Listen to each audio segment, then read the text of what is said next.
Colin Baker's 2-year tenure as the Doctor is seen by some as the beginning of the end of the classic series of Doctor Who. A lot of his stories feature low in polls, and to some, he is ranked as the least favourite incarnation of the Time Lord. But why? Are the criticisms valid?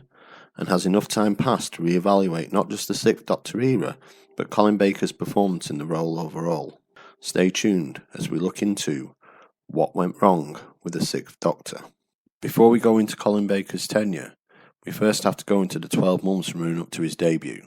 It's 1983, a big year for Doctor Who as it celebrated 20 years on TV, and across Peter Davidson's second season, we saw returns of antagonists such as Omega, the Mara, and the Black Guardian, before concluding the year with the 20th anniversary story, The Five Doctors, which featured a plethora of returning Doctors, companions, and villains. However, behind the scenes, Peter Davison announced that his third season, being filmed during 1983 for release the following year, would be his last. Something which he decided to do off the advice of second Doctor Patrick Troughton, who also did 3 seasons as a means to avoid typecasting and still have a fruitful acting career after Doctor Who. With that in mind, producer John Nathan Turner was on the hunt for the next actor to become the 6th Doctor. He didn't take long in appointing actor Colin Baker, an already established TV actor who had appeared in Doctor Who already in Season 20's Arc of Infinity as the Chancellor Guard Commander Maxil. His performance in that story, plus his persona at a wedding party, was enough to convince Nathan Turner that he had his man. But before Colin Baker could get his teeth stuck into the role, Peter Davison still had one more season as the Doctor. A busy season that saw a dark tone in some of the narratives, as well as a one-off format of a 45-minute episode instead of the traditional 25 minutes for Resurrection of the Daleks. All of which would have a bearing on the 6th Doctor era. However, Colin Baker would get his opportunity to start off in the role, with his debut arriving in the season finale, The Twin Dilemma, the first time that a regeneration hadn't occurred at the end of a season since William Hartnell handed over the role to Patrick Troughton in 1966. The Twin Dilemma itself was a gamble, as it meant the story had to leave a positive impression on the viewers to whet their appetite for the 6th Doctor's first full season, which won't come for another 9 months. Debut stories, by and large, don't paint the whole picture of a new Doctor's persona, with the tradition of a large portion of the story dealing with the Time Lord acting erratically due to post-regenerative trauma. However, with them usually happening at the start of the season, the actor would eventually polish off the character over a series of stories, or the season as a whole. The schedule in the Twin Dilemma left Colin Baker without this luxury. In addition, the 6th Doctor's post-regenerative trauma was seemingly more extreme than what his predecessors had endured. This includes the Doctor attempting to strangle his companion Perry, as well as using her as a human shield, giving a very negative portrayal of the character, and by the conclusion of the story, you aren't entirely sure if the Doctor has got over the trauma. To top it off, the Twin Dilemma was a troubled production from the start. The script was penned by Anthony Stephen, an experienced writer, but one who had never previously written for Doctor Who, and from the offset he had trouble completing the script, with Eric Sayward having to do the rewrites in order to complete the story. The story also had a lack of appearance budget, with some other stories getting prioritised, but that wasn't actually unusual for Doctor Who, but coupled with some questionable acting from some of the guest characters and a poorly designed antagonist, you have all the ingredients for a pretty poor story that a lot of fans have labelled as the worst Doctor Who story ever. Whether that is entirely correct or not is down to individual opinion, but all the aspects of the story discussed, coupled with the fact that it followed Peter Davidson's swan song, The Caves of Androzani, which is in turn regarded as one of the best Doctor Who stories ever, it leaves a bitter taste in the mouth for the Twin Dilemma, and not the best start for the 6th Doctor era. Coupled with the negative reaction of the Twin Dilemma was also the negative reaction of the character of the 6th Doctor, which his initial dark persona in his debut story was going against the grain of the whole nature of the character. When watching the Twin Dilemma, it's difficult to judge how much of the story the Doctor is suffering from post-regeneration trauma, and therefore not a true reflection of the true character. John Nathan Turner seemingly wanted to push the boundaries a bit further on this concept, whilst at the same time going against the warmer persona of his predecessor, which isn't uncommon when transitioning from one incarnation to the other, but it isn't clear whether there was a plan to draw out the post-regeneration trauma overall. In terms of the general persona, this was a clear idea to make the Doctor more alien-like in character, in a similar vein to Tom Baker's approach to the Fourth Doctor. This involved a Doctor that initially lacked empathy to other characters, making him appear brash, melodramatic, bumptious, and stubborn, with a belief at times of self-superiority. Often the victim of these characteristics was his companion Peri, given that she was his only companion for the majority of the era. These characteristics in some shape or form have been portrayed to varying degrees by previous incarnations of the Doctor, but never all at the same time. However, beneath this thunderous persona lied the true character of all incarnations of the Doctor, a figure who is passionate for fighting all that is good and opposing evil. All combined, you could argue that the Sixth Doctor is perhaps one of the more layered characters than any of his previous incarnations. As a physical representation of the Sixth Doctor's alien and at times unhuman personality is his costume, which at times acts as an extension of their character, and whilst William Hartnell's and Patrick Troughton's were fine, there was nothing outlandish about them. However, the Third Doctor's ruffled shirt and smoking jacket seemed to reflect his charm, whilst the Fourth Doctor's overtly long scarf reflected his eccentric nature, and the Fifth Doctor's cricket jumper coupled with his coat reflected his youthful sporting nature. All of them stood out amongst any form of the conventional dress, but still fitted the character. Like the persona of the Sixth Doctor being pushed to the more extreme, so was his costume in the ultimate bad taste in contrast to what was regarded as norm, even by 1980s standards. Some theories suggest that the multicoloured jacket worn by the Sixth Doctor was a parody of John Nathan Turner's fashion sense, which at times consisted of Hawaiian shirts. But maybe the thought process suggests that maybe the Sixth Doctor's costume represented that an alien's taste doesn't necessarily align with a human's taste, or what we consider the norm. There is also no intention or effort in the writing to pass off this costume as a new fashion trend or the norm, with Peri, the Master, and Sabalon Glitz all making a negative comment about the outfit during the tenure. Season 22 was to be the Sixth Doctor's first full season, and as in the past, a new Doctor also brought about a change in tone and themes. The incoming darker tone was hinted at throughout the Fifth Doctor's final season, with stories such as Frontius, Resurrection of the Daleks and the Caves of Androzani all being more mature, coupled with the violence and death that was portrayed. This was further cranked up in Season 22, with an even bigger focus on the violence and unpleasant deaths, with the Doctor at times being at the hands of some of it. This brought about additional criticism from the viewers, in particular where the Doctor is involved, and although there are some examples of the Doctor getting more hands-on, such as Shockey's death in The Two Doctors, some instances were sensationalised, such as the acid bath scene in Vengeance on Varos, where the initial commentary was that the Doctor intentionally pushed a guard to his death rather than merely trying to defend himself. His lack of empathy, however, and quick remark probably didn't help the audience reaction to that scene. Along with this darker tone and ramped-up violence came more serious adult narratives which certainly took it away from the kids' TV label that the BBC liked to attach to Doctor Who. Themes such as cannibalism, body mutilation, death and voyeurism were built into narratives of Season 22. However, it wasn't the first time Doctor Who had dealt with more adult themes, although the more noticeable difference is that these narratives play a bigger role than past stories where the adult nature has been subtly hinted at. What has to be taken into context is this era of British television during the mid-80s being more daring and edgy in its content, with new waves of talent emerging with a tendency to push the boundaries, just as John Nathan Turner, Eric Saywood, and arguably Colin Baker were trying to do with Doctor Who. This is not necessarily to say it was the creme de la creme of Doctor Who, but it's perhaps staying within the changing trends of TV as a wider medium.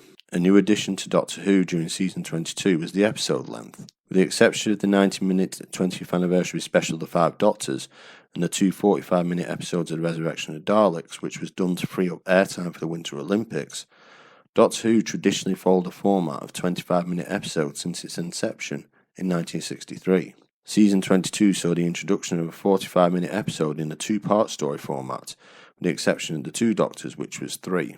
This is something script editor Eric Saywood was particularly fond of, as it allowed the narrative space for more character development, which wasn't always possible with the 25-minute format. As such, you got a more dialogue-drawn development of the Sixth Doctor's character, but more depth and richness to some of the guest characters, including Lytton in Attack of the Cybermen, Orsini in Revelation of the Daleks, and even long-term antagonists such as Davros, also in Revelation of the Daleks. The downside to this was perhaps that the narrative and script also had to match the depth of the characters and not feel slow and non-progressive. The The Two Doctors to me is the prime example of this, as it feels there isn't enough character or narrative to fulfill what is in essence the equivalent of a 6-episode story from the original 25-minute format. Time Lash is also a story that feels like it has an extra part added onto the narrative just to ensure it fulfills its quota. And Attack of the Cybermen, in a way, feels like two different stories, with the 2 episodes being fairly contrasting in regards to character and setting. This can cause the audience to initially disengage and become uninterested, or perhaps more focused on the limitations of the story in general, whereas the 25-minute episode format didn't demand as much commitment from the viewer. However, there are stories where the format did work, in particular Revelation of the Daleks, with the first episode focusing on the character development of the guest characters, while the Doctor and Perry remain separate from the cast, and the second episode building to a climactic finale of characters you have either become engrossed or sympathetic to. It is no surprise that to some, this story is seen as Season 22's standout example. Over the course of Season 22, the Doctor mellowed into what became the more expectant nature of the character, and the bond between himself and Perry improved, with much of his brash nature, save for some of the guest characters. What you did get, though, is a sort of odd couple-style setup between the two of them, with both trading harmless comical insults to each other. The stories themselves varied in quality, and while the stronger ones weren't necessarily some of the absolute all-time greats, they were somewhat unfairly coupled with some of the weaker stories of the season. For every good story, it wasn't uncommon for Doctor Who to produce a poor one soon after, but with the coming together of a lot of new ideas being thrown into the mix, there became at time a heavy consensus of Season 22 being one of the poorest in the show's history so far. Throughout Doctor Who's history, the show tended to have a certain bounce-back ability, and with Season 22 being fairly experimental, it is perhaps no surprise that initially viewers would take time to warm to the changes. As ever, there was the expectation that Doctor Who would just follow on with another season the following year, and plans had already put in place for the lineup of stories, including The Nightmare Fair, that was set in Blackpool and featured the return of the Celestial Toymaker, Mission to Magnus, which featured the return of not only Syl, who debuted in Vengeance on Varos, but the return of the Ice Warriors for the first time since 1974, as well as Yellow Fever and How to Cure It, which was scheduled to be set in Singapore, and feature once again the Master, the Rani, and a returning Brigadier with the Autons. All these ideas on paper at least seem to be fairly ambitious in what John Nathan Turner wanted to achieve with the 6th Doctor. But none of these stories would make it to our TV screens. Midway through Season 22, BBC One controller Michael Grade decided to put Doctor Who on hiatus, citing poor ratings, and whilst the ratings weren't at their highest, such as the heyday of the Tom Baker era, they had certainly been lower over the years. Grade would go on to further criticise the show, with the focus of Season 22 being too violent and poorer in quality in comparison to US outputs and films such as Star Wars and E.T. Whilst the show wasn't at its peak, the criticisms from Grade could be justified as unfair. Doctor Who had portrayed violence many times before, and with the budgets the show worked with, it was almost impossible to compete in terms of visual quality to any US output, never mind films which naturally worked on a higher budget. Years later, Michael Grade would label Doctor Who at the time as rubbish, and not particularly having the fondness for it. Nevertheless, the hiatus lasted for 18 months until Season 23 finally emerged in late 1986. Upon Doctor Who's return, John Nathan Turner made noticeable alterations to fall back in favour of the BBC hierarchy, but like his moves in the past, they didn't come without any controversy or criticism. The season had been given an additional episode slot to make it 14, but with the episode length being reduced back to 25 minutes, the season had effectively been halved.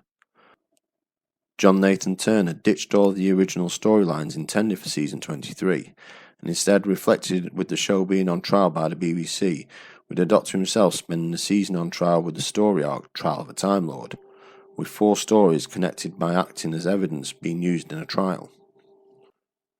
This format was also very much experimental, albeit in a different manner to Season 22, and to balance this out, the violence and the dark nature was toned down, and he turned to reliable writers such as Robert Holmes, often regarded as the show's greatest writer, and steady newcomers Pip and Jane Baker and Philip Martin, who between them provided the stories for Season 23. This was in itself a more levelled approach by the producer, who had in the past often given opportunities to new writers with varying results. Unfortunately, the writing of season 23 contributed to possibly its downfall. The courtroom scenes featuring the Doctor, the Valeyard and the Inquisitor were put together by John Nathan Turner and Eric Saywood, and became more disruptive to the narrative as the season progressed. Furthermore, the scripts themselves came under criticism by head of drama Jonathan Powell, in particular Robert Holmes' script for the opening story The Mysterious Planet, which in fairness was weak by his standards. However, this was also hampered by his ill health. Robert Holmes was also commissioned to write the season finale entitled The Ultimate Foe. However, due to his ill health and subsequent death, he was unable to complete it, leaving Eric Saywood to finish the script based on Holmes' ideas, which was then rejected by John Nathan Turner, causing Saywood to quit his role in Doctor Who before the script writing was complete. Pip and Jane Baker ultimately finished the script off. That's not to say season 23 isn't without its good points. Glitz and the Valeyard are both well-designed characters, as well as the Doctor and Perry being at their closest. The opening scene in episode 1 is one of the most breathtaking in the classic series history, coupled with the ambitious use of the Quantel Paintbox graphics package to recreate the alien world of Thoros Beta in Mind Warp. However, with every good point, you're left with a negative output, such as the lack of chemistry between the Doctor and Mel, given that his companion had received no backstory and merely dropped into the narrative, as well as the purposely unclear narrative to Mind Warp. Coupled with the seemingly interfering courtroom scenes and the underwhelming storylines, left the gamble of Trial of a Time Lord as a bit of a mess, which was reflected in the drop in viewing figures. Once again, Doctor Who found itself at risk and under scrutiny from the BBC, and it could be argued that the show was left in a more precarious position than it had been at the end of season 22. With Jonathan Powell taking over from Michael Grade as control of BBC One, he offered Doctor Who one more lifeline. The catch?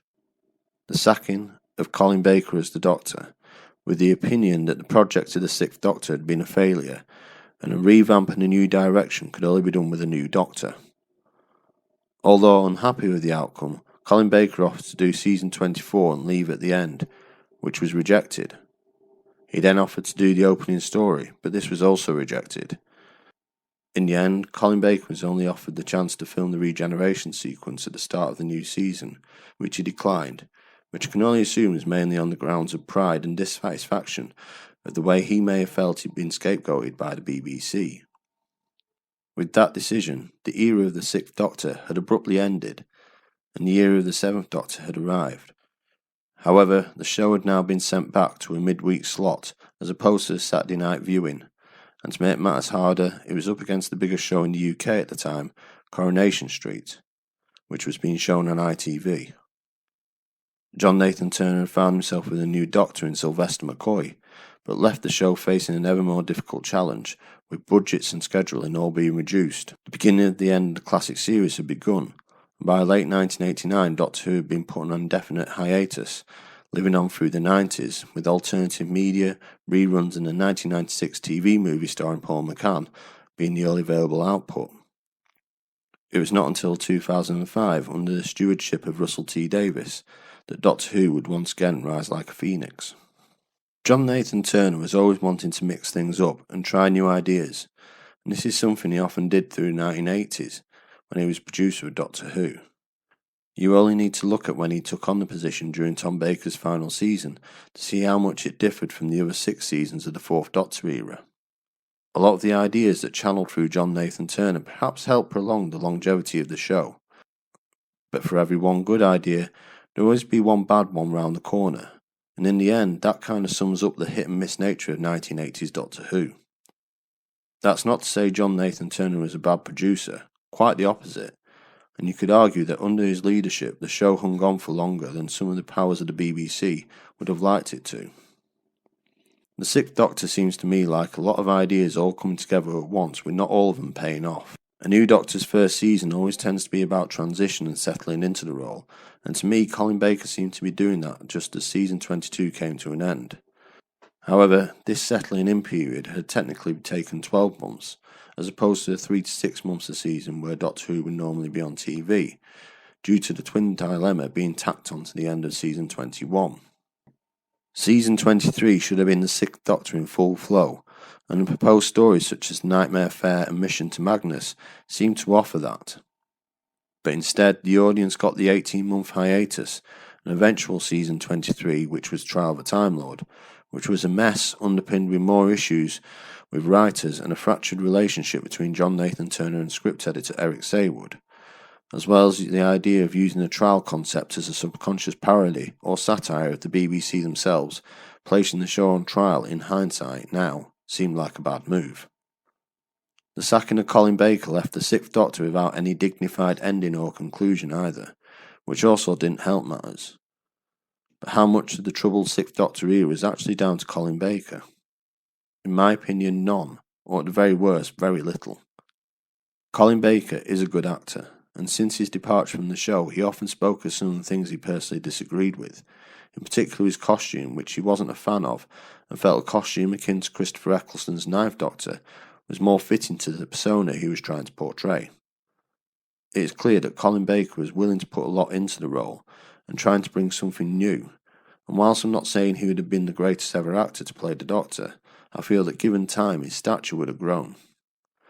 You can appreciate this in the audio dramas which he has done for Big Finish, where you can experience the more rounded off characterisation of the Sixth Doctor, where it is free from the troubled narratives and BBC politics with more explanation into his character and potential, which goes a long way into his re-evaluation.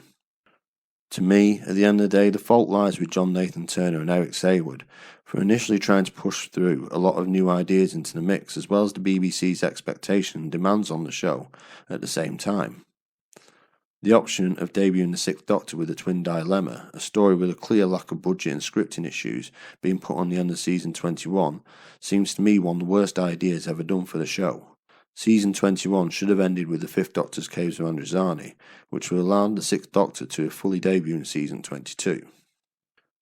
As for the BBC, they initially threw a new structure at Doctor Who in the 45-minute format, which was something completely new for a show that had been on air for over 20 years. This naturally meant that the writers and production team had to approach the putting together of Doctor Who differently, and the BBC should at least allow the show to settle into this setup before putting it on hiatus. Michael Gray clearly disliked the show on a personal level, and comparing it in terms of visuals to films such as Star Wars and E.T. was a thin veil of a poor excuse. The putting the show on hiatus for 18 months seemed like a knee-jerk reaction, which given the reaction by the general public was also a poor move. His successor Jonathan Powell might be more sympathetic towards the show as a whole, as opposed to letting it carry on as it was, although you could argue that he was equally as ruthless in the scapegoating of Colin Baker, leading to his firing and setting the show on slow death for the remainder of the decade with its scheduling. But then some of his reasoning you could feel goes back to John Nathan Turner's concept of Trial of a Time Lord and its underwhelming scripts. Many years have passed since this troubled era of Doctor Who, and the show has moved on and very much recovered. But I often tell the critics of the Sixth Doctor to go back and watch some of his stories such as Vengeance on Varos and Revelation of the Daleks, and look at some of the ideas narrative brings and how they fit the direction and persona of the Sixth Doctor. Unfortunately, due to decisions made by others, there are, I feel, only a handful of stories that show truly what the Sixth Doctor era could have been capable of. But where this is a conclusion I have come to on my own judgment, I feel that's what you as a fan should also do. Go back, watch his stories, and decide if they are better viewing all these years later. But as ever, let me know in the comments below. For now, it's the end, but the moment has been prepared for.